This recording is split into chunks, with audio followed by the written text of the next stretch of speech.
नमस्कार, स्वागत है आपका इंडिया न्यूज में। आपके साथ हूं मैं राजीव शर्मा। हाजिर हूं मुझे जवाब चाहिए लेकर। देश के 5 राज्यों में चुनाव हैं, विधानसभा चुनाव, जहां सियासी पारा चढ़ा हुआ है। जुबानी जंग तेज है। पहले दौर के मतदान के लिए तरकश के सभी तीर करीबन छोड़े जा चुके हैं। उधर दिल्ली का मौसम सर्द है, लेकिन इस सर्द मौसम को राहुल गांधी ने संसद में राष्ट्रपति के अभिभाषण पर जवाब देते हुए गर्म कर दिया। गर्म भी ऐसा किया कि बीजेपी लाल हो गई। जहां विदेश मंत्री ने राहुल को जानकारी का अभाव बताया, कानून मंत्री ने राहुल से बयान पर माफी की मांग की। राहुल ने चप्पल पर बयान देकर गृह मंत्री को भी निशाने पर ले लिया। फिलहाल राहुल सदन में बयान देकर चौतरफा घिरे हुए हैं। दरअसल हुआ यह कि राहुल गांधी जब लोकसभा में बात रख रहे थे तो लग रहा था कि वो पूरी तैयारी करके आए हुए हैं।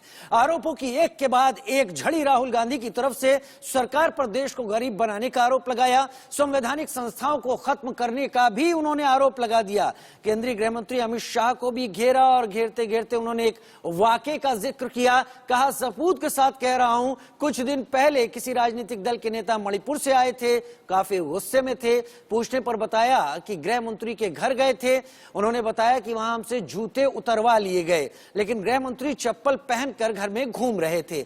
इस पर राहुल ने सवाल उठाए कि आखिर क्यों गृह मंत्री अपने घर में चप्पल पहनकर घूम सकते हैं और बाहर से आया व्यक्ति बिना जूतों के घूमेगा? आखिर ऐसा भेदभाव क्यों?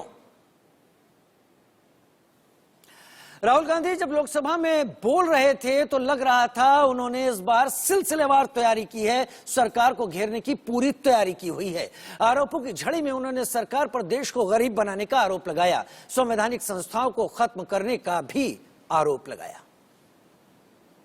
84% हिंदुस्तान के लोगों की आमदनी घटी है और वो तेजी से गरीबी की ओर बढ़ रहे हैं। रोजगार, स्मॉल और मीडियम इंडस्ट्री और जो हमारा इनफॉर्मल सेक्टर है उधर बनता है।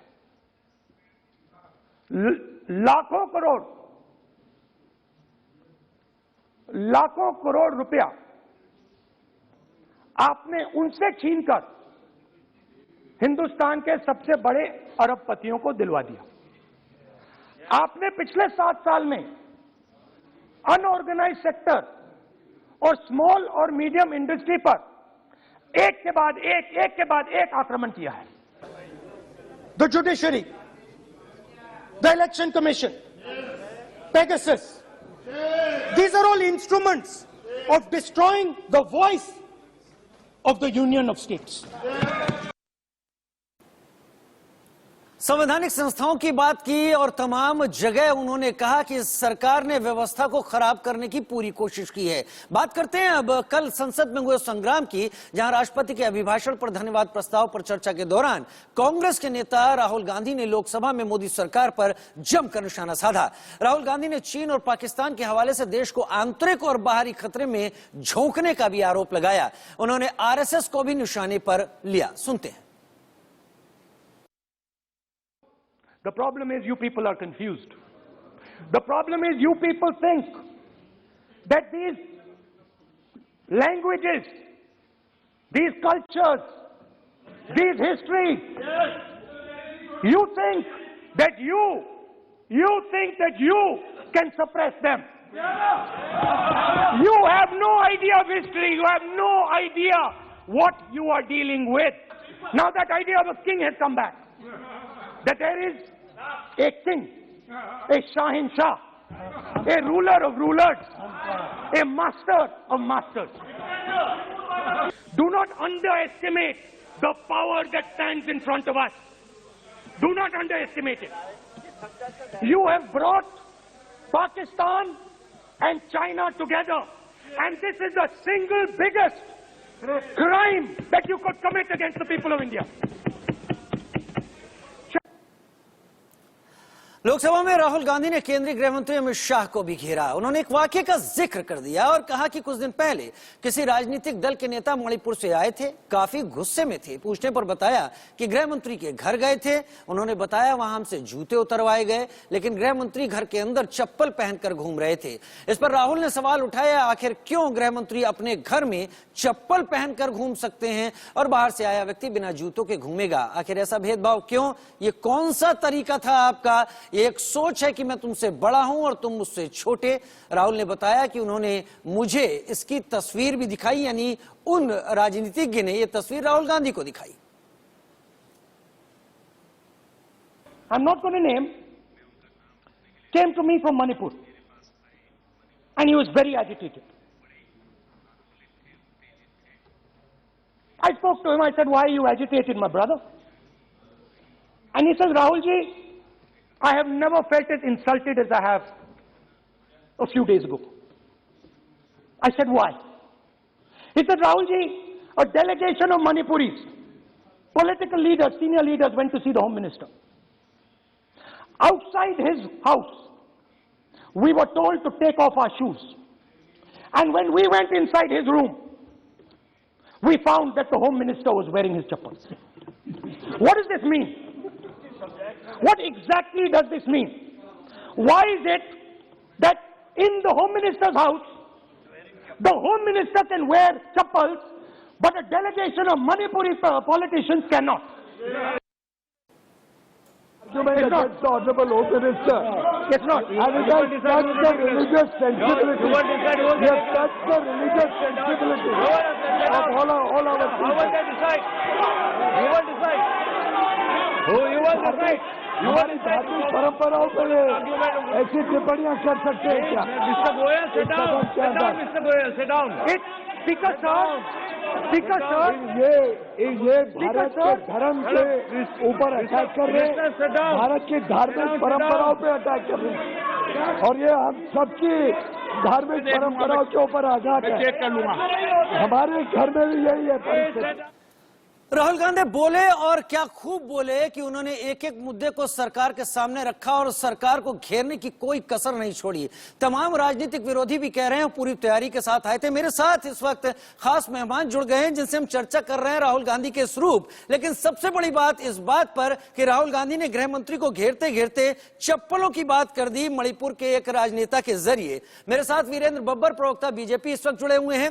अतुल लोंढे साहब, प्रवक्ता कांग्रेस, जुड़े हुए हैं। नासिर सलीम साहब मेरे साथ इस वक्त जुड़े हैं, समाजवादी पार्टी प्रवक्ता के तौर पर। आलोक मेहता जी, हमारे एडिटोरियल डायरेक्टर, हमारे साथ जुड़े हुए हैं, वरिष्ठ सहयोगी हैं हमारे। ये सभी मेरे साथ जुड़े हुए हैं। मैं सबसे पहले अतुल लोंढे साहब आपके पास ही आना चाहूंगा। राहुल गांधी ने कहा आप खतरे से खेल रहे हैं, रुक जाइए। देश को गरीब बना दिया, चीन पाकिस्तान को एक कर दिया, संवैधानिक संस्थाओं को खत्म कर दिया, संगठित सेक्टर की बात की, आय घटने की बात की। राहुल गांधी पूरी तरह से तैयार होकर आए थे अतुल लोंढे साहब, और लग रहा था कि वो सरकार को घेर रहे हैं। फिर इस चप्पल वाले इस अनुभव को इस जगह रखने की क्या जरूरत आन पड़ी? क्या सीधे सीधे गृह मंत्री को निशाने पर लेना ही मजबूरी और जरूरत थी? अतुल लोंढे साहब। अच्छा, गृह मंत्री तो आएंगे और जाएंगे, लेकिन इस देश की जो पहचान है, जिसको I, me and myself versus हम, we the people of India, इसके वर्सेस मैं सब कुछ हूं, इसके खिलाफ उन्होंने जंग छड़ी कल। और ये आप देख रहे होंगे कि उत्तर पूर्वी प्रदेशों में जिस तरह का घमासान लगा हुआ है, वहां लोगों को गले लगाने की जरूरत है। वहां एक स्टेट को दूसरे स्टेट के खिलाफ, बॉर्डर स्टेट है, सीमावर्ती प्रदेश है, वो एक स्टेट दूसरे स्टेट के खिलाफ खड़ा है, एक स्टेट की पुलिस दूसरे स्टेट की पुलिस के खिलाफ खड़ी है। वहां के पॉलिटिकल डेलीगेशन को आप अगर तुच्छ समझते हो, आप उन्हें जहां अतिथि देवो भव, अभी मैं सुन रहा था किस तरह से पीयूष गोयल जी हमारे महाराष्ट्र से आते संस्कृति धर्म की बात कर रहे थे, उन्हें शर्म नहीं आती धर्म का नाम लेने की? अतिथि देवो भव की संस्कृति से हम आते हैं, और जब हमारे घर में एक दुखी लोग आए हैं, हमारे स्टेट में क्या चल रहा है, स्टेट वर्सेस स्टेट खड़े कर दिए गए हैं, स्टेट यूनियन से, कॉन्स्टिट्यूशन से बाहर जाकर कह रहे हैं कि हमारी नीट एग्जाम हम लेंगे, will not call this government as a central government anymore, will call it union of states. ये एक मुख्यमंत्री जब कहता है, वो भी बॉर्डर स्टेट का, वो भी सबसे साउथ के सबसे नीचे टिप ऑफ द स्टेट का कहता है, तो ये खतरा है। और ये खतरा होने के बाद भी अगर आप अहंकार में डूबे हो, आप गर्व में डूबे हो, तो फिर ये देश के लिए खतरा है, क्योंकि आप जिम्मेदार इंसान हो। आपके यहाँ अगर कोई senior political delegation border state से आता है, कहीं से भी आता है, तो उसको ससम्मान रिसीव करना, उसकी बातें सुन लेना, उसको कॉन्फिडेंस में लेना कि yes, central government is with you. The message which has been send by the home minister of India is we are not with you. हम जो कहेंगे वही करिए। और यही बात मणिपुर में जाने के बाद भी उनकी हुई है। तो ये आगाह किया उन्होंने, कल कहा कि हम आपके साथ में हैं। ये किसी ने नोट की बात, उन्होंने कहा वी हैव एक्सपीरियंस, हम आपके साथ में हैं। ये कहने के बावजूद अहंकार में डूबी हुई इस सरकार को मैं के खिलाफ हम की जो लड़ाई है वो कल छेड़ी है, और ये देश के हित में है। अतुल लोंढे साहब, ठीक है अतुल लोंढे साहब, आपने खुलकर बातें रख दी जो भी राहुल गांधी ने कहा। अतुल लोंढे साहब, आजकल जो दौर है कोरोना का, आपको यकीन नहीं होगा, मैं कई जगह गया हूं और मेरे खुद के ऑफिस में भी ये चीजें हुई। जब मामले बढ़े, हमारे जूतों पर भी सैनिटाइजर छिड़का जाता था। ये हमारे परिवारों की, हमारे घरों की एक परंपरा रही है कि घर के अंदर की चप्पलें घर में रहती हैं और बाहर के जूते घर के बाहर उतारे जाते हैं। क्या आप इसको इससे जोड़कर नहीं देख रहे बनिस्बत कि आप इसमें दो जगह का डिवाइड पैदा करें? मैं खुद करता हूं। क्या मुझे शर्म आनी चाहिए इस बात के लिए कि मैं घर की चप्पलें अलग रखता हूं और बाहर जो भी मेरे चप्पल जूते हैं, मेरे आने वाले मेहमान हैं, घर के बाहर एक रैक में उतार के आते हैं? क्या मुझे शर्म आनी चाहिए अतुल लोंढे साहब? ऐसा है कि उन्होंने स्लीपर की बात नहीं कही। कोई बहुत होशियार आदमी होगा जो चप्पल, बाहर की चप्पलें जो है वो घर के अंदर पहनता होगा, तो फिर मुझे पता नहीं। लेकिन वो स्लीपर पहन के नहीं थे, उन्होंने चप्पल का इस्तेमाल किया, उन्होंने तस्वीर दिखाई। तस्वीर क्यों दिखाई होगी? राहुल जी ने कहा होगा नहीं नहीं ऐसा नहीं, घर की मैं मैसेजिंग की बात कर रहा हूं अतुल लोंढे साहब, आप काफी सीनियर हैं। इसका मैसेज बहुत बड़ा जा रहा है। इसका मैसेज जा रहा है कि हमारे देश का गृह मंत्री एक दूरी पैदा कर रहा है, जबकि ये आम हर घर में होता है, आपके यहां भी होता होगा। ऐसा है। आप अभी इसको बहुत पर्सनलाइज नहीं करते हैं। ये बात है कि अब आए आप बात पर, इसको पर्सनलाइज नहीं करना। मैं वीरेंद्र बब्बर के पास जाऊंगा, बस मुझे यहाँ पर कट पॉइंट मिला आपका। इसको पर्सनलाइज नहीं करना चाहिए। वीरेंद्र बब्बर, आपको जिस तरीके से पॉइंट पर घेरा जा रहा था, इस एक चप्पल वाले मुद्दे से पूरी बहस को, पूरे दबाव को हल्के में नहीं ले आया गया क्या? देखिए राजीव जी, कितने स्पष्ट रूप से मैं कहना चाहता हूं कि अभी जिस प्रकार से हमारे आदरणीय प्रवक्ता जी ने जिन शब्दों का इस्तेमाल किया, देश के एक मंत्री के लिए ये कह करके उन्हें शर्म नहीं आती या शर्म आनी चाहिए। एक राष्ट्रीय चैनल पर बैठ करके एक तरफ तो कहते हैं पर्सनलाइज नहीं करना चाहिए, और दूसरी तरफ चप्पल और स्लीपर की बात लेकर के बैठ गए। मेरे मित्र वीरेंद्र जी, पार्लियामेंट में खड़ा होने वाला इंसान व्यक्ति जो नहीं है, वो एक जिम्मेदारी लेके खड़ा होता है संविधान की, और संविधान की जिम्मेदारियों को ठुकरा कर ऐसी बात करेगा तो जरूर ये बात होगी। अतुल भाई मैं हूं ना, मैं आपको भी मौका दूंगा, अगर ये बोले तो मैं रोकूंगा इनको जवाब देने। देखिए राजीव जी, मैं अतुल जी से और बाकी सभी प्रवक्ताओं से भी निवेदन करूंगा कि हम लोग डिबेट में बैठे हैं, हमें इसे खिचड़ी मंडी नहीं बनाना है। डिबेट में मैं अपनी बात कह रहा हूं, आपने कहा मैं बीच में नहीं बोला। जी वीरेंद्र भाई, बढ़िया जवाब। आपकी बात आए तो बोलिएगा सर। जिस प्रकार से आदरणीय राहुल गांधी जी ने, देखिए मैं शब्दों का इस्तेमाल कर रहा हूं, आदरणीय राहुल गांधी जी ने जिस प्रकार से देश के गृह मंत्री जी के ऊपर जिस प्रकार के पर्सनल अटैक को करने का प्रयास किया, और उसके बाद जिस प्रकार से अतुल जी ने उसे देश की सुरक्षा के साथ जोड़ा। अगर मजा तो तब आता अगर उस व्यक्ति ने, जो देश के गृह मंत्री को मिलने के लिए गए थे, वो कहते कि हमने मणिपुर से देश की सुरक्षा से संबंधित, बॉर्डर से संबंधित कोई बात की, और जो है देश के गृह मंत्री ने हमें रिस्पॉन्स नहीं किया, हमें बाहर निकाल दिया। इसकी बजाय वो बात कर रहे हैं कि हमें ये अच्छा नहीं लगा। अपनी अपनी परंपराएं होती हैं, मणिपुर की अपनी परंपराएं हैं, मेरे घर में अपनी परंपराएं हैं, अतुल जी के घर में अपनी परंपराएं हैं। ठीक है, एक व्यक्ति देश का गृह मंत्री हो गया, एक व्यक्ति देश का प्रधानमंत्री हो गया, एक व्यक्ति लीडर ऑफ अपोजिशन हो गए, एक व्यक्ति राहुल गांधी जी हो गए, सबके अपने अपने घर की परंपराएं हैं। किस प्रकार से कितनी बात को लोकसभा जैसे राष्ट्रपति के अभिभाषण के दौरान इस बात को इस प्रकार से रखना, देश के गंभीर मुद्दों की बात कर रहे थे। उन्होंने कल कहा कि प्रधानमंत्री जी देश को एक छड़ी से हाँक रहे हैं, देश को एक छड़ी से नहीं हाँक रहे, प्रधानमंत्री जी देश को एक माला में पिरो रहे हैं, वो आपसे बर्दाश्त नहीं हो रहा। जिस प्रकार से आप बात करते हैं, अजी देखिए चाइना की ओर से एक झूठा झंडा फहराने का ट्वीट किया जाता है, राहुल गांधी जी तुरंत जो है उसको रीट्वीट करते हैं और कहते हैं देश की सेना को शर्म आनी चाहिए। जब देश की सेना वस्तुस्थिति सामने लाती है तो राहुल गांधी जी को इतना भी नहीं होता कि अपनी जिम्मेदारी समझते हुए, अपनी गलती मानते हुए देश की सेना से माफी मांगे। चिंता की बात उस समय होती है जब चाइना की झूठी फोटो देखकर राहुल गांधी जी देश की जाबाज सेना को क्वेश्चन मार्क लगाते हैं, सच्चाई आने पर माफी नहीं मांगते। चिंता की बात उस समय होती है जब देश के अंदर इन विरोधियों से पाकिस्तान और चाइना इकट्ठे हो जाए, कोई दिक्कत नहीं है, बट जब देश के अंदर तमाम बड़ी राजनीतिक पार्टियों को लीड करने वाली सबसे बड़ी राजनीतिक पार्टी के नेता जब चाइना नेताओं के साथ मिलते हैं, अपने फाउंडेशन के लिए फंड लेकर आते हैं, तब इस देश के लिए चिंता की बात होती है। ठीक है वीरेंद्र बब्बर भाई, लेकिन राहुल गांधी ने इतना ही नहीं बोला, उन्होंने और भी चीजें बोली हैं और उसमें आपके सामने आईना आता जरूर है। जो जॉब की हालत है, रोजगार की हालत है, असंगठित क्षेत्र की हालत है, राहुल गांधी इन बातों पर भी बोले हैं और इनमें ऐसी बात नहीं है कि ये चीजें पूरी तरीके से गलत हैं या राहुल गांधी जानबूझ के बोल रहे हैं। इसकी सच्चाई धरती पर दिखती है। क्या जवाब देगी सरकार? मैं इसके बदले में राजीव जी आपसे केवल एक बात कहना चाहूंगा कि 55 साल तक जिन लोगों ने देश पर राज किया वो 7 साल के अंदर अलाउद्दीन का चिराग इस प्रकार से उम्मीद करते हैं कि सारी चीजें बहुत जल्दी बदल जाए। और पिछले 3 साल से जिस प्रकार से देश कोरोना के एक इतने बड़े क्राइसिस से जूझ रहा है, जिन परिस्थितियों में 80 करोड़ से ज्यादा लोगों को हमें भोजन कराना पड़ा, उन्हें उनके घर तक पहुंचाना पड़ा, क्या ये दुनिया को दिख रहा है? हमारे देश के नेताओं को नहीं दिख रहा? अगर विपक्ष की राजनीति मेरे पास और भी मेहमान है, आपका भी मैसेज चला गया, अतुल लोंढे भाई का भी चला गया, नासिर सलीम मेरे साथ जुड़े हुए हैं इस वक्त। नासिर सलीम, मैं आ रहा हूं, नासिर सलीम मेरे साथ इस वक्त जुड़े हुए हैं। नासिर सलीम, राहुल गांधी ने सरकार को कई पॉइंट्स पर घेरा और ऐसा लग रहा था कल वो बहुत तरीके से तैयारी करके आए हैं। ये चप्पल की बात उठाकर पूरी की पूरी अपनी बहस, अपनी तैयारी को एक साइड में ले जाना, क्या राहुल गांधी जैसे नेता के लिए ठीक है? क्या उन्हें ये करना चाहिए था? क्या ऐसा होना संसद के बीच में जरूरी था? नासिर सलीम।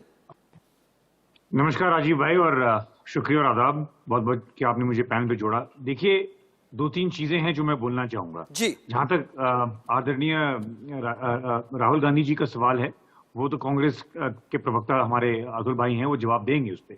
मगर हमारा ये मानना है, समाजवादी पार्टी का ये मानना है, क्योंकि चुनाव सर पे है और उत्तर प्रदेश के खास करके और चारों राज्यों में, तो कई सवाल उठे हैं पार्लियामेंट में और उसका जवाब देना चाहिए। देखिए सबसे पहली चीज, एक मुद्दा जो इन्होंने कहा डिवाइड का, मैं उस पर थोड़ा टिप्पणी देना चाहूंगा।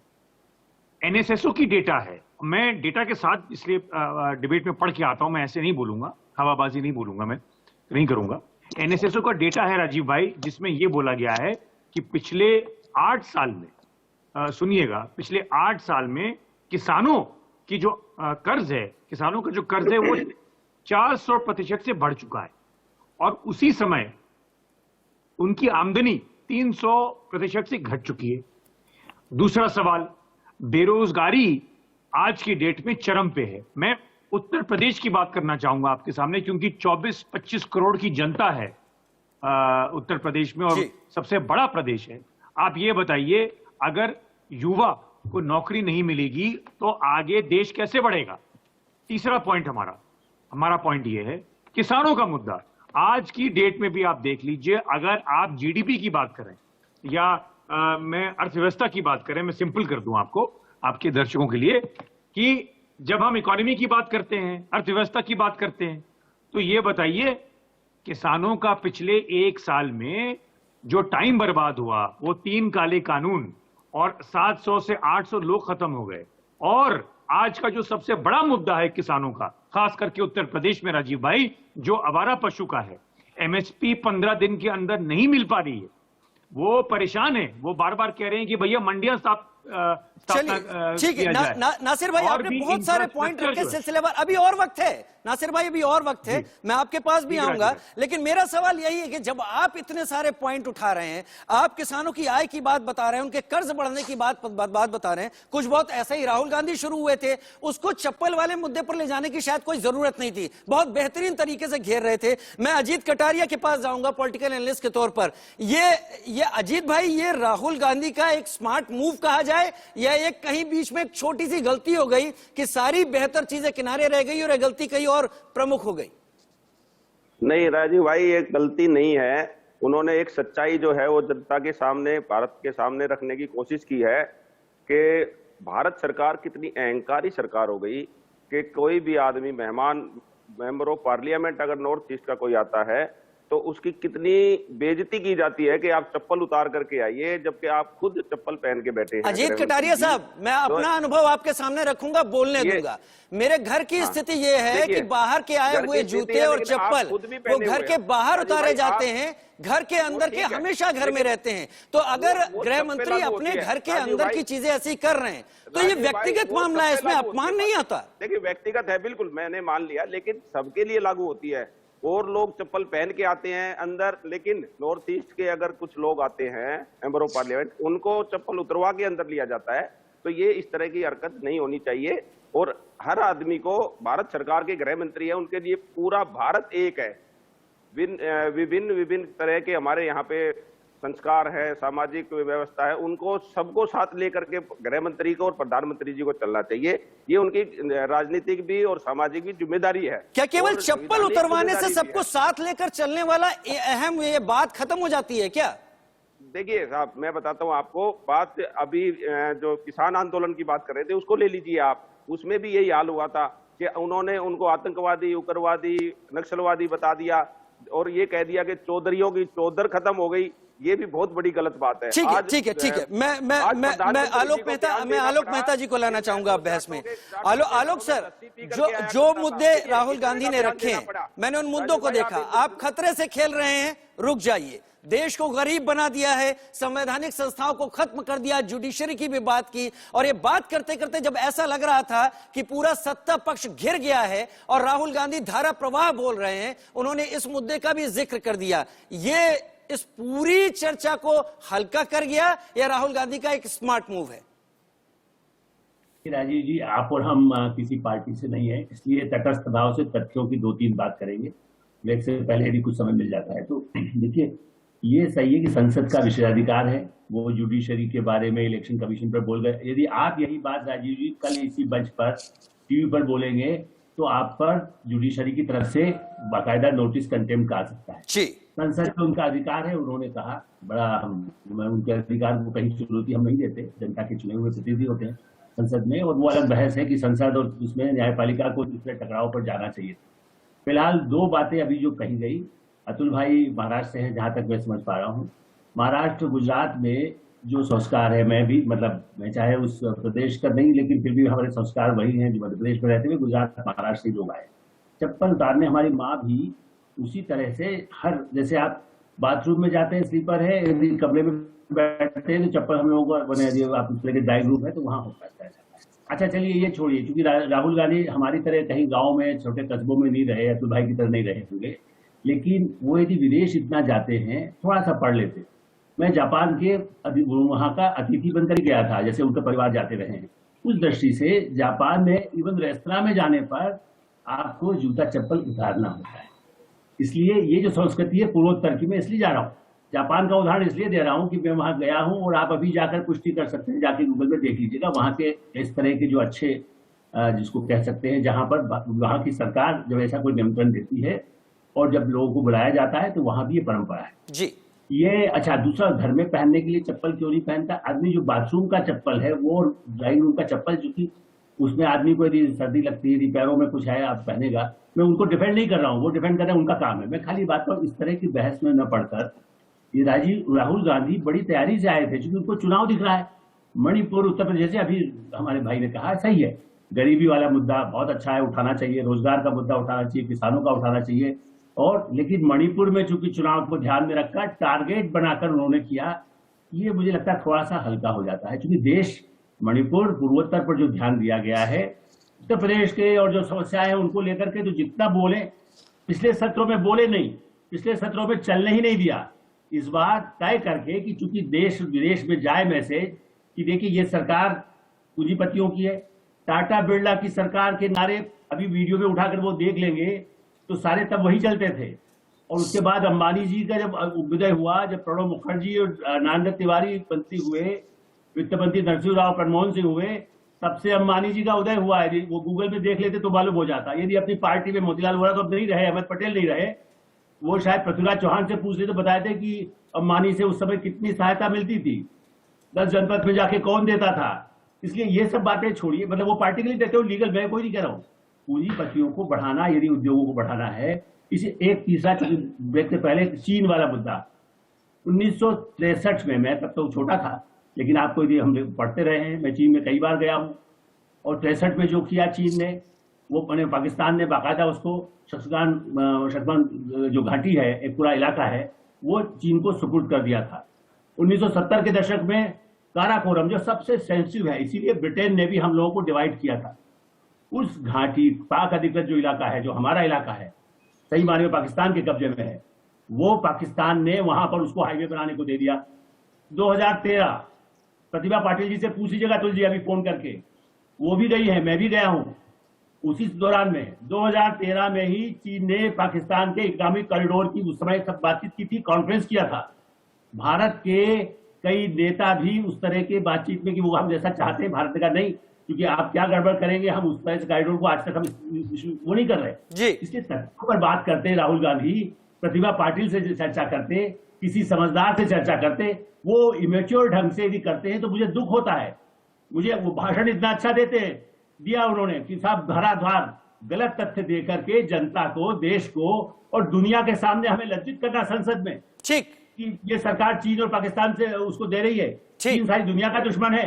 आपके कोरोना में इतने लाखों लोग मर गए, जिसके लिए जिम्मेदार है। आज आप चीन के कह रहे चीन के साथ वो लड़ाई मत करिए। अरे भाई लड़ाई थोड़ी कर रहे हैं, अपनी सेना की रक्षा कर रहे हैं, अपने देश की रक्षा कर रहे हैं। ठीक है अतुल लोंढे साहब, आपने सुना आलोक मेहता जी को। अगर आपको तथ्यात्मक रूप से वो कहीं गलत लग रहे हैं या आपको उनकी किसी बात से एतराज है तो आपको मैं फ्लोर देता हूं। ऐसा है राजीव जी, मुझे उन्होंने अपनी बात रखी, मैं अपनी बात रखता हूं। अपमान क्या होता है मैं बताता हूं। अपमान यह होता है कि जब राहुल गांधी जी बजट के वक्त अपनी राय रखते हैं बजट को देखकर, जो सारे हिंदुस्तान की राय है, सारे अर्थशास्त्रियों की राय है, उसके ऊपर निर्मला सीतारमण जी कहती है ये तो यूपी वाली बात है, यानी यूपी वालों को कुछ समझ नहीं है। यूपी वाले लोग क्या, अभी मैं क्या शब्द इस्तेमाल करूं, यूपी वालों लोगों को अक्ल नहीं है, इस टाइप का निर्मला सीतारमण का जवाब था। वो क्या था, वो यूपी वाले लोगों की अपमान नहीं था। इस देश के प्रधानमंत्री जब मुख्यमंत्री थे तो इस देश के प्रधानमंत्री डॉक्टर मनमोहन सिंह साहब, जिनको दुनिया मानती है, ओबामा ने कहा था when he speaks world lessons, G20 के सभा में, उनके बारे में क्या कहते हैं, देहाती औरत। क्या इस देश में देहाती औरत का कोई सम्मान नहीं है? उसके ऊपर चर्चा नहीं होती है। इस देश के प्रधानमंत्री जब 2014 में बहुत प्यार लोगों का हासिल कर पूरी सत्ता में पहली बार उनकी दल आता है तो अमेरिका के स्क्वायर में जाकर, मेडिसन स्क्वायर में जाकर कहते हैं 2014 से पहले हिंदुस्तान में जन्म लेना कोई अच्छा नहीं मानता था। ये होता है देश का अपमान, पूरे वर्ल्ड फोरम पे रखने की बात, ये होता है अपमान। दूसरी बात, अगर इस देश में तमिलनाडु जैसा स्टेट ये कहता है कि हम अपनी नीट करेंगे, अभी हम नहीं रहेंगे सेंटर के साथ, वो ये कहते हैं कि हम अभी सेंट्रल गवर्नमेंट नहीं कहेंगे, हम यूनियन ऑफ स्टेट्स कहेंगे, यूनियन गवर्नमेंट कहेंगे, तो ये खतरे की निशानी है। तीसरी बात मेरे भाई ने कही, वीरेंद्र जी ने, वो झूठ बोलते हैं क्योंकि वो जिस पार्टी से, जिस दल से आते हैं ना, वहां झूठों का दल है। उन्होंने कहा कि सेना को निशाना किया, सेना को नहीं, सरकार को निशाना किया। इस देश में सेना ऊपर नहीं है, इस देश में सरकार ऊपर है, इस देश की संसद सार्वभौम है और जो भी निर्णय होगा वो सरकार का होगा। इस सेना पे हमें गर्व है। ठीक है अतुल लोंढे साहब, हेडलाइंस के बाद वापस आ रहा हूं, हेडलाइंस ले लेने दीजिए, हेडलाइंस के बाद वापस आता हूं। लेकिन मेरा सवाल अभी भी बना हुआ है। मेरा सवाल यह है कि जब इतना बेहतरीन राहुल गांधी बोले, इतनी ज्यादा उन्होंने सरकार को घेरने की कोशिश की, तथ्यों पर घेरने की कोशिश की, फिर ये चप्पल वाली कहानी लाकर अपनी पूरी कोशिश को हल्का क्यों कर दिया? हेडलाइंस के बाद वापस लौटते हैं। मुझे जवाब चाहिए। मैं बात कर रहे हैं संसद में संग्राम और चप्पल पर घमासान। मेरे साथ लगातार हमारे खास मेहमान जुड़े हुए हैं, एक पैनल जुड़ा हुआ है जो अपनी अपनी विचारधारा को बेहतरीन तर्कों के साथ सामने रख रहा है और मेरे साथ मेरे वरिष्ठ आलोक मेहता जी भी लगातार जुड़े हुए हैं। मैं अतुल लोंढे साहब आप ही से शुरुआत करूंगा क्योंकि ब्रेक से पहले मैंने आपको ही बोला था। कोट करूंगा आलोक मेहता जी की बात को, पिछला सत्र पूरी तरीके से हंगामे की भेंट चढ़ गया। इस सत्र में अगर मणिपुर का जिक्र करते हुए तमाम आरोपों को साथ में रखा गया है तो वो इसलिए कि चुनाव सामने है। क्या गलत है? नहीं, ऐसा है राजीव जी कि कुछ बातों को जो है वो आलोक जी ने रखा नहीं या रख नहीं पाए, ऐसा नहीं कहूंगा, रखा नहीं होगा, वो उनके लिए महत्वपूर्ण नहीं होगी। लेकिन सबसे महत्वपूर्ण बात है कि पिछले वक्त पेगासस के बारे में, उसके पहले संसद सत्र में किसानों के काले कानूनों के बारे में क्या चर्चा हुई? अगर उन्होंने सुप्रीम कोर्ट के जुडिशरी के बारे में कहा है तो ये गलत बात है आलोक मेहता जी की सुप्रीम कोर्ट के ऊपर टीका टिप्पणी नहीं हो सकती। डॉक्टर बाबा साहब अम्बेडकर ने 1951 में संविधान लागू होते बराबर ये कहा था कि judiciary is not a Holi cow, it can be criticised. लेकिन यहां तो बात यह है कि 4 वरिष्ठ सुप्रीम कोर्ट के जजेस बाहर आकर कहते हैं, यहां तो ये बात है कि इस देश की सरकार सुप्रीम कोर्ट के साथ झूठ बोलती है, सुप्रीम कोर्ट में झूठा एफिडेविट सबमिट किया जाता है, तो उसके ऊपर टीका टिप्पणी जरूर होगी। और कोई निर्णय अगर गलत है या पूरी तरह से कॉन्स्टिट्यूशन और लैंड ऑफ लॉ को लेकर नहीं है तो उस पर टीका टिप्पणी हो सकती है। चाहे कंटेम्प्ट करना है सुप्रीम कोर्ट तो कर दे। दूसरी बात, संसद में जिस तरह से बिलों को रोंदा गया हमने देखा है। तीसरी बात, लखीमपुर खीरी की जो केस है वो केस इसलिए बड़ी हो जाती है क्योंकि मैं गृह मंत्री की बात चल रही है इसलिए बता रहा हूं कि गृह मंत्री जिसके ऊपर रक्षा, इस आम आदमी का रक्षा की जिम्मेदारी होती है, वो खुद षड्यंत्र में शामिल है। ये एसआईटी ने खुद कहा है। और उसका बेटा अगर रोन देता है पीछे से आकर, ऐसा नहीं है कि कहीं से प्रोवोकेशन हुआ, पत्थर मारा, राइट ऑफ प्राइवेट डिफेंस में ऐसा हुआ, वो कर देता है। उसके बावजूद मैं आपके साथ हूं जी। मणिपुर के बात में कर दूं, फिर बात में आप आइए। इतना वक्त लगाएंगे तो फिर हमारे बाकी साथी भी हैं। लास्ट मुद्दा 10 सेकंड। 2 बॉर्डर स्टेट जो है उनकी पुलिस एक दूसरे के साथ भिड़ जाती है। ये भिड़ने देने का मौका दिया जाता है जो चाइना से बॉर्डरिंग है। वो मेरे ख्याल से, मेरी जानकारी है, शायद वो सुलझा भी लिया गया है। वो दोनों राज्यों के बीच में जो मसला आया था जमीन का, वो सुलझा लिया गया है। खैर, मैं आलोक मेहता जी के पास जाऊंगा, वो हाथ उठा रहे थे। आलोक जी, अतुल लोंढे जी ने जो कुछ कहा है, आपका वक्त। देखिए, मैं बिल्कुल अतुल जी से इस बात से सहमत हूँ कि सुप्रीम कोर्ट के जजमेंट पर डॉक्टर अम्बेडकर ने संविधान में जो प्रावधान, हमारे आपके पास भी अधिकार, हम लोग तो टिप्पणियां लिखते हैं ना। सुप्रीम कोर्ट ये जब गलत फैसला देगी कि साहब फलाने आदमी को रिहा कर दिया गया, वो ठीक नहीं है, मान लो हम कर सकते हैं निर्णय पर करना। लेकिन आप यदि ये कहें कि साहब अतुल जी इस जाति के हैं या जुडिशरी पूरी ही सब चोर है, सब बेईमान है, ये गड़बड़ है, ये बिकी। अतुल लोंढे जी, अतुल लोंढे जी, निर्णय पर टिप्पणियां लिखी जाती हैं, वो सही कह रहे हैं। आलोक जी एक सेकंड, एक मिनट और अतुल जी, एक मिनट, आपकी पूरी बात सुन लीजिए। ये सही है कि उन्होंने चूंकि कहा ना कि न्यायपालिका, आप दुनिया में, आप जनता को क्या, आप चुनाव में खुद जा रहे हैं। आप यदि कहेंगे कि चुनाव आयोग और न्यायपालिका ही कुछ भी नहीं है, सब खत्म हो गया है, तो चुनाव में लड़ना ही नहीं चाहिए। यदि मुझे भरोसा नहीं है तो मैं कोर्ट नहीं जाऊंगा ना। आपने न्यायपालिका, सुन लीजिए, ये इसलिए गलत है। मेरा निवेदन यही है कि राहुल गांधी जी से अपेक्षा ये है कि वो विश्वास पैदा करें। आइए वोट दीजिए, आइए आप इसमें अपना टीका लगाइए, ये उम्मीद भी की जाती है। हाँ, गरीबी अमीरी वो मुद्दे उठाएं, वो लेफ्टिस्ट तो उठाते रहे ना, साफ हो गया ना। आज कहीं कम्युनिस्ट है, कांग्रेस पार्टी और कम्युनिस्ट पार्टी बंगाल में खत्म हो गई। खाली आप ये रोजगार दे, अच्छा क्या कहा गया, लघु मध्यम उद्योगों के लिए 2.5 लाख करोड़ रखा गया। आप कहते हैं नहीं जी पूंजीपतियों। बताइए, एयरपोर्ट अतुल जी, हम आप या पृथ्वीराज चौहान या हमारे प्रफुल्ल पटेल लगा सकते हैं क्या? एयरपोर्ट अपना बना सकते हैं? प्रफुल्ल पटेल ने किसको दिया, किस कंपनी को दिया एयरपोर्ट के काम दिए गए? ठेका आप और हम ले सकते हैं क्या? हजारों करोड़ रुपए जहां खर्च होता है, कोई पैसा विदेशी पूंजी आएगी, देशी पूंजी आएगी, ये नहीं होंगे। टाटा होंगे, टाटा ने एयर इंडिया ले लिया, आप कहिए बेच दीजिए। वरना एयर इंडिया में जितना घोटाला किया गया उसको यदि कर दिया गया तो बेचा नहीं गया है, उसको आगे चलाने के लिए बढ़ाया गया है। तो ये कह करके देश को भ्रमित, राहुल गांधी जी जैसे, राजीव गांधी के साथ हमने कितनी यात्राएं की है, कितनी उदारीकरण का दौर उनमें और नरसिंह राव और मनमोहन सिंह के समय शुरू हुआ।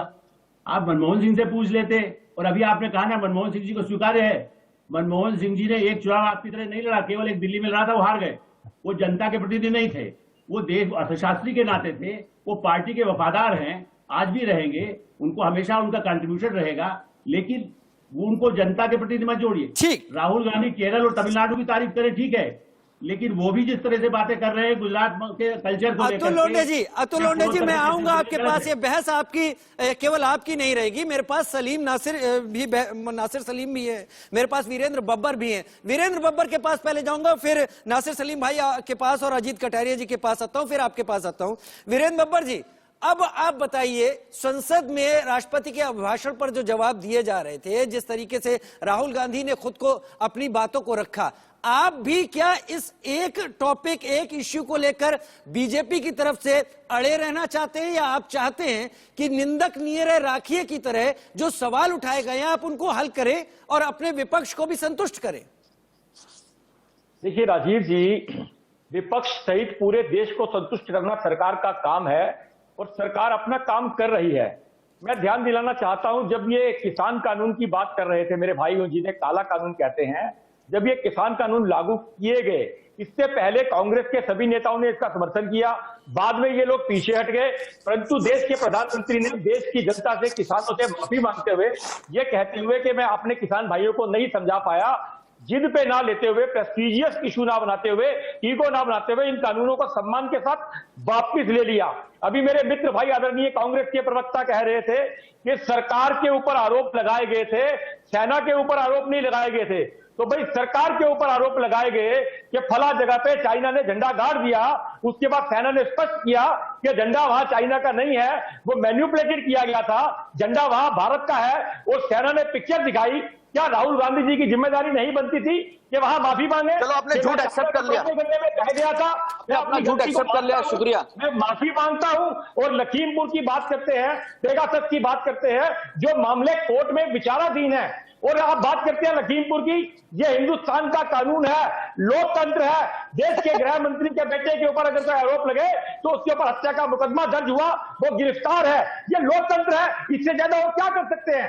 जब तक कानून अपना काम कर रहा है, केस लड़ने का अधिकार तो भाई सबको है। अगर दुनिया के अंदर बाकी आज भी आपके राहुल गांधी जी, आपकी सोनिया गांधी जी, आपके सारे बड़े नेता बेल पे है आज भी, उनके खिलाफ भी चल रहे हैं। आप सफाई क्यों देने लगे वीरेंद्र भाई? सफाई मत दीजिए। अतुल लोंढे 20 सेकंड नासिर सलीम भाई के पास जाना है। नहीं, ऐसा है कि ये काले कानून, किसान के काले कानून 12 महीने किसानों को ठंडी में, कोरोना में बाहर बिठा के 700 की जान लेके ससम्मान वापस, अगर ये उनका तर्क है, ससम्मान वापस लिए तो उनको बहुत मुबारक, बहुत शुक्रिया भैया, आप लोग को चुन के दिया इस देश की जनता ने। दूसरी बात, आप अगर लखीमपुर खीरी की कहते हैं तो लखीमपुर खीरी के षड्यंत्र में इस देश के गृह राज्य मंत्री पाए गए। कुछ नैतिकता नाम की चीज होती है, अगर गृह मंत्री का बेटा नहीं होता तो उसकी हिम्मत होती है इस तरह से गाड़ी चलाने की। इसलिए नैतिकता के आधार पर उनका, चलिए नैतिकता के आधार पर आप उठा रहे हैं, मैं समझ गया, नैतिकता का मुद्दा सामने ला रहे हैं। नासिर सलीम के पास जाऊंगा, उनको बड़ी देर से वक्त नहीं मिला है, बहुत ध्यान से इस पूरी बहस को सुन रहे हैं। नासिर सलीम, आपको लगता है कि जो कुछ भी बयान अब आने शुरू हुए हैं, ये पहले, दूसरे, तीसरे, चौथे, पांचवें, छठे, सातवें, इन 7 फेज के लिए प्रभावित करने के उद्देश्य से दिए जा रहे हैं और कुछ नहीं है? जैसे ही है, जैसे कि राकेश टिकैत ने भी कहा था, कुछ एक शब्द 2-2.5 महीने के मेहमान होते हैं। नासिर सलीम जी बिल्कुल राजीव भाई, आपने बिल्कुल सही सवाल उठाया और पूछा। हमें तो हैरानी ये है कि आज इतने अहम मुद्दे हैं पूरे देश में और खास करके उत्तर प्रदेश में। महंगाई चरम पे है, बेरोजगारी चरम पे है, अर्थव्यवस्था चौपट हो चुकी है उत्तर प्रदेश की, जहां तक, और सिर्फ कोरोना के टाइम नहीं, कोरोना से पहले भी आप देखें जीडीपी इतनी गिरी हुई थी। और बहुत अहम मुद्दे हैं जिसपे हमें सवाल उठाना है। और जहां तक देखिए, मैं अभी आलोक सर की बात सुन रहा था और उन्होंने कहा कि 2.5 लाख करोड़ दे दे। मैं उनको बता दूं, आदरणीय हमारे आलोक सर हमसे सीनियर हैं, मगर सर मैं बैंकर हूं और मैं आपको बता दूं सर, ट्रांसमिशन जो एमएसएमई सेक्टर की जो आप बात कर रहे हैं, 2.5 लाख करोड़ जो दिया है सर, ट्रांसमिशन अभी भी नहीं हुआ है सर। और मैं आपको तर्क के साथ डेटा दे सकता हूं, मतलब I can give you data sir. और सबसे बड़ी बात देखिए, उद्योगपति जो हैं, एक तरफ मैं ये भी मैं मानता हूं कि जैसे सिर्फ टाटा के पास था पावर कि वो एयर इंडिया खरीद पाए, ये बिल्कुल सही है, जहां तक टाटा का सवाल है मैं मानता हूं, मगर जो एक बिडिंग प्रोसेस है उसको और ट्रांसपेरेंट कर दें। और सबसे बड़ा अहम मुद्दा ये है, मैं आपको बताऊं राजीव भाई, देखिए आज सवाल महंगाई पे है। आज उत्तर प्रदेश या पूरा प्रदेश या पूरे देश में जो जिस हिसाब से बेरोजगारी बढ़ गई है, उसका क्या रीजन है, उसकी क्या वजह है? आप एक तरफ भाषण दे दें, दूसरी तरफ आप बजट पे उसकी एस्टिमेट्स दे दें। मैं आपको एग्जांपल देता हूं एयर इंडिया की तौर पे। पिछले साल जब बजट अनाउंस हुआ था राजीव भाई, तो डिसइन्वेस्टमेंट का जो टारगेट है, जो मतलब पीएसयू को जो बेचने का जो मामला उठा था, उस पे सरकार ने 1,75,000 करोड़ का बजट दिया था। उसमें से असली कितना हुआ? उसमें से कम 30 या 40% सिर्फ अचीव हो पाया है। आज वही चीज 9,700, ठीक है, हाँ आपके सामने नंबर, तो आप समझ जाइए। तो मतलब मैं वही कह रहा हूं कि सिर्फ 20 से 30%। मैं अब नासिर भाई थोड़ा वक्त कम है, अजीत कटारिया साहब को एक 20 सेकंड का वक्त देना चाहूंगा। अजीत कटारिया साहब, आपको भी लगता है कि इन्हीं मुद्दों पर सरकार बैकफुट पर है, दबी हुई है, कुछ कह नहीं पा रही? बिल्कुल निश्चित तौर पर सरकार जो है इस वक्त राजीव भाई बैकफुट पे है, क्योंकि उन्होंने जो किसानों के साथ अत्याचार किए उसके लिए उन्होंने माफी मांगनी पड़ी। सरकार का जो घमंड था वो किसानों के सामने खत्म हो गया और किसानों के सामने नरेंद्र मोदी जी को ये कहना पड़ा कि मैंने तो जाटों के घरों में लस्सी मांग मांग के पी है। देखिए कहां तक क्या बयान देना पड़ा, क्योंकि अगर ये किसानों का मुद्दा 12 महीने पहले अगर निपटा देते तो इस तरह की कोई शर्मिंदगी नहीं होती, कोई अरे माफी नहीं उन्होंने मांगनी तो पड़ती। प्रधानमंत्री ने तो ये भी कहा है कि मैं अपना झोला झंडी उठाकर एक भिखारी की तरह भी चला जाऊंगा। लस्सी मांगना तो बहुत अच्छी बात है। सुनिए, सुधांशु द्विवेदी ने कहा था कि चौधरियों की चौधर खत्म कर दी। आज उन्हीं चौधरियों के साथ अमित शाह जी जाकर के हाथ जोड़ रहे हैं, पैर जोड़ रहे हैं। चौधरियों की चौधर कभी खत्म नहीं होती, ना कभी हुई है। खैर ये राजनीति है, ये राजनीति है और यहाँ पर इन शब्दों का आना जाना लगा रहेगा। समय कम है मेरे पास अजीत कटारिया साहब, लेकिन एक बात सही है, मैं उम्मीद करूंगा जब तक चुनाव है तब तक कम से कम शब्दों की मर्यादा बनी रहेगी। आलोक जी बहुत वरिष्ठ हैं और वो हमेशा इस बात पर बहुत कुछ कहने की स्थिति में होते हैं, लेकिन सभी से सादर सबका अभिवादन करते हुए क्षमा चाहूंगा, समय नहीं है। ये जो कुछ भी हो रहा है ये बात सही है, अभी चुनाव का माहौल है, माहौल के हिसाब से चीजें ढली हुई हैं, उसी हिसाब से आगे बढ़ रही हैं। शब्दों की मर्यादा बनी रहे, मुद्दों की गंभीरता बनी रहे, इतना ही शायद काफी होगा। एक ब्रेक, मुझे जवाब चाहिए, में जल्द हाजिर होते हैं।